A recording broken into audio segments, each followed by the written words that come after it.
We all saw the magnificent Storm with the power of Thor in the third season of What If TV series in 2024. How did it happen? Loki gave her that power and immensely increased her capabilities and made her a sovereign of Asgard. Welcome to Vita Comics, and today let's dive into the reality of Earth 904 and meet the goddess of thunder, Stormborn, and her hammer, Stormcaster. Storm's path into achieving the powers of Thor started at one of her lowest moments. After she was accidentally struck by Henry Gyrick with a blast from the neutralizer, one of Forge's inventions, she lost her mutant powers. However, she still worked with the X-Men and occasionally helped mentor the New Mutants, a team of teenage heroes in training. Aside from that, she would still join many battles even without her powers. Unbeknownst to her, she was already being observed by Loki. While taking some time off with the kids, Aurora and her young companions were all transported to Asgard. While the New Mutants arrived in different parts of Asgard, Storm was transported directly in Loki's lair, where Loki, god of mischief, trapped her in a chrysalis to manipulate her, then transformed her into a falcon using Freya's enchanted cloak of feathers, and gave her the intoxicating ability to fly again and appreciate Asgard better. By using Storm's feelings of powerlessness, Loki used Asgardian magic to enchant her and put her under his spell. Loki made Storm see the X-Men as villains. The X-Men then disguised themselves, then confronted Loki at a grand banquet, where Loki presented Storm with Stormcaster, a hammer much like Mjolnir. With her hammer, Storm could control lightning and thunder once more, and she used those powers against her old teammates. She became the goddess of thunder. After blasting Wolverine with the full extent of her power several times, thinking that it is not really him, Storm came to her senses and realized she was killing Wolverine. With this, Hela appeared to claim Wolverine's soul, but Storm fought her hard with her new Asgardian goddess powers.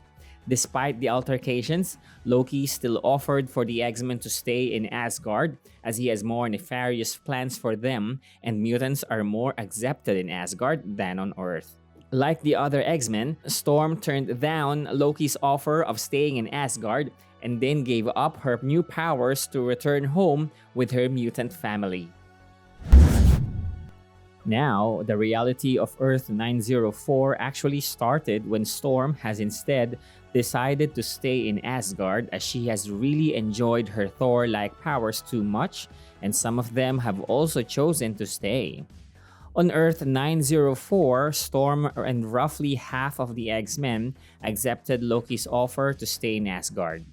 Since Odin was dead and Thor had been transformed into a frog on Earth, Loki put Storm up to become the new leader of Asgard, as he planned to rule through her, making a puppet out of her. Still trapped in the form of a giant frog, Thor returned to Asgard and faced off against Storm, who did not recognize the silent creature before her as the god of thunder, as she was once more being manipulated by Loki. As the forces of Hela and Karnilla, the Norn Queen, also descended on Asgard to defeat Storm, Volstagg destroyed Surtur's Twilight Sword, the source of Loki's recent power, which returned Thor to his true form. When Hela tried to claim Storm's soul as revenge for saving Wolverine's life in their last battle and called forth the army of the dead, Thor, Storm, and the Valkyries teamed up to kill the goddess of death. Hela was defeated. After this battle, Thor renounced his claim to the Asgardian throne, and he named Storm as his immediate heir, making her the reigning sovereign of Asgard. Many years later, Storm's mutant powers returned. She got married to Black Panther, became Queen of Wakanda, and her time as the Goddess of Thunder became but a footnote in her heroic history. However, Thor dug through the wreckage of the recently destroyed Asgard, and he found Stormcaster in a box with Aurora's name on it. Without fully realizing what the hammer was, the god of thunder traveled to Wakanda and gave it to Storm. As soon as she touched Stormcaster, Storm transformed into the goddess of thunder and fell under Loki's spell once again. She reflexively attacked Thor, and the two heroes took to the skies as they hurled bolts of lightning at each other. As she tried to free herself from the Asgardian curse, Storm took Thor's hand, and the both of them used Mjolnir to smash Stormcaster into pieces. As the last effects of Loki's curse trailed off, Storm returned to her senses and told Thor how tempted she was by his offer of power. During the Secret War saga, as parallel realities crashed into each other and obliterated most of the multiverse, Storm got another chance to be the goddess of thunder on Battleworld when Doctor Doom forged the remains of these broken worlds into a realm called Battleworld. To keep order over his creation, God Emperor Doom brought the multiverse's surviving gods and goddesses of thunder together to serve as his Thor Corps. Now called Stormborn, Ororo served as one of Doom's faithful lieutenants throughout Battleworld.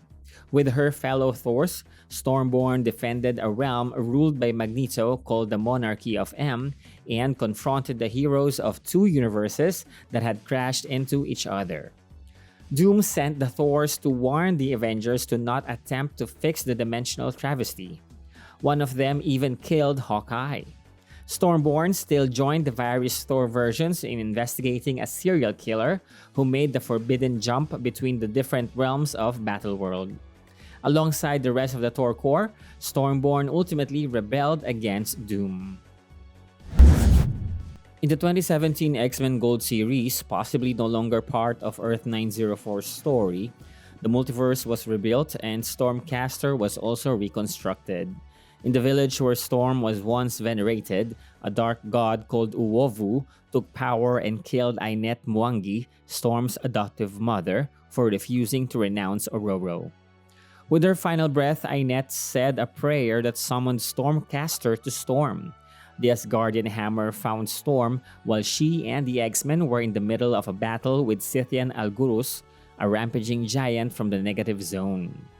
When Stormcaster found her, Storm welcomed her restored Asgardian powers, which she used to strike the final blow against the negative zone's fallen god.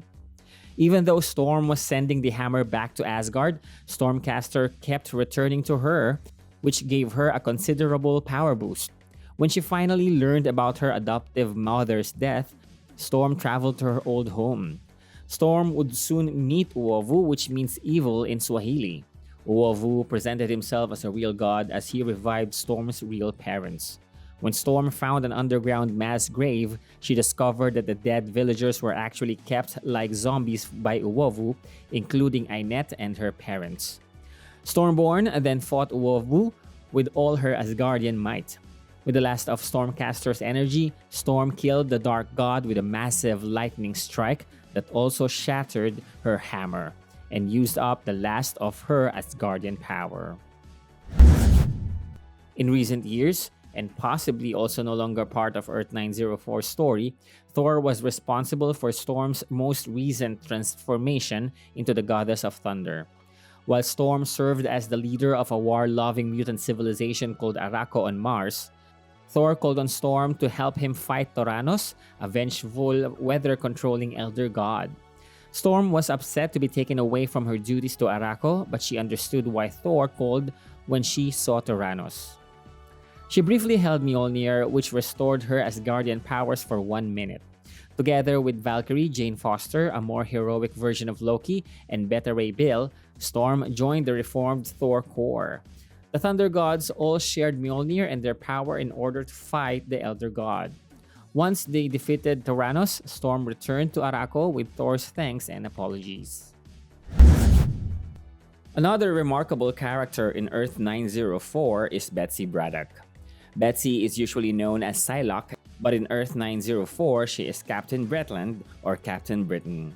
Betsy is a member of the reformed Captain Britain Corps, reborn after Omniversal Majestrix Opal Luna Saturnine performed a rite of casting a love spell to restore the Heart's true protector.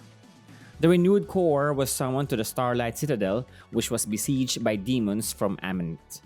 and helped hold the line along with the X-Men. As part of the Corps, she was seen during the appeal to Lady Saturnine regarding the fate of Betsy Braddock Prime of Earth 616 and attended the trial of the false Captain Britain Corps created by Monarch. During the trial, the forces of Merlin and Arthur attacked the Starlight Citadel, sparkling a war over control of Otherworld. Betsy fought with the Corps to protect Lady Saturnine, but they eventually failed and had to retreat from the Citadel. Over the next months, they took refuge at the Lavender Keep in the floating kingdom of Roma Regina. Fulfilling their leader's purpose of protecting mutants from Earth 616, still trapped in Otherworld, Betsy rescued the Jersey Devil from the Furies and delivered him to the Lavender Keep. Like most Psylocke versions, this Betsy of Earth 904 can form physical weapons such as swords and shields from her telekinetic powers, and she has a magnificent winged horse. Now, let's see what happened to the other X-Men characters who stayed in Asgard in Earth 904. Daniel Morningstar, aka Mirage, became a legendary Valkyrie and obtained a winged stallion. She would then become the new ruler of Hell after Hela was killed. Ilyana Rasputina, aka Magic, became the new Enchantress, Sorceress Supreme of Asgard. Nightcrawler and Sunspot became glory-bound warriors, living their fighting dreams, but Sunspot was soon killed by Hela. Rogue found love in Fandral the Dashing of the Warriors 3, as Asgardian men can touch her, so Nightwing became Fandra's replacement in the Warriors 3. Cannonball married Kindra, the daughter of the Dwarf King A3. They had a child, and Cannonball made lasting peace between Asgard and the kingdom of the dwarfs. Wolfsbane found love in Rimhari, prince of the Asgardian wolves. Cypher became a scholar, translating and reading scripts long dead in Asgard. And Loki was given the power to rule the 9 realms. He led Asgard into a charred ruin, slowly being pulled by a black hole. He then slowly became mad. So there goes Earth 904. Who do you think is more powerful, Storm with Thor's power or the Storm Phoenix? Which member of the X-Men or New Mutants would you like to have more stories in Earth 904? Personally, I'd like to expound on the adventures of Nightcrawler as the new member of the Warriors 3 and on Magic as the new Enchantress. What do you think about Betsy Braddock as the Captain Britain? Would you like a live-action movie of Thor fighting Storm? Please don't forget to like, share, and subscribe.